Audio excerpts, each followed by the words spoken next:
The most powerful thing you can learn in life is that you are the author of your own story. While you may not control everything that happens to you, you have complete control over how you react. Obviously, we can't control external circumstances like the economy, getting sick, or even time, right? But we have control over our internal world, our thoughts, our feelings, the messages that we're telling ourselves. As I've gone through my own growth journey, I realized that I would do one of two things. I'd either compare my story to others, or I would set this goal for myself, and the second I got there, I kind of didn't know what to do, and I'd be like stuck. This kind of made me start asking the question to myself, which I'm going to ask to you, is what do you think of yourself? How would you describe yourself? Are you funny? Are you intelligent? Are you stubborn? As you're doing this exercise, are there some traits that come up that maybe aren't favorable? And if they do, that's okay. You're human. You're not supposed to be perfect. But the reason I bring this up in the first place is because I think there's stories that we tell ourselves and that we create, and there are stories that have been told to us and how we should abide by. I think it's up to us to decide how much of a piece we want to have in our own narrative versus how much we want others to have a piece in that story.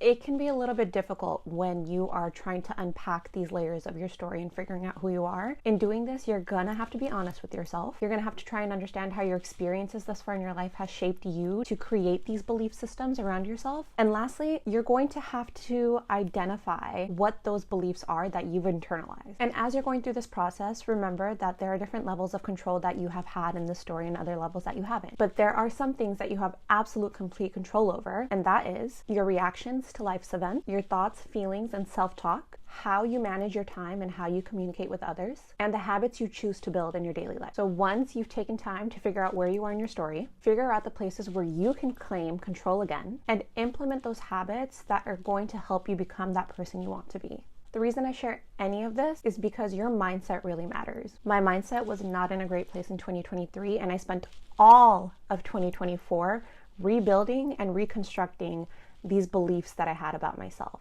because they were not in a good place. And I think I'm finally here to share those messages with you guys. While you're reflecting on your experiences, understand the impact that they've had on you and identify the beliefs and stories you've internalized about yourself, because it's those beliefs that shape the world around you.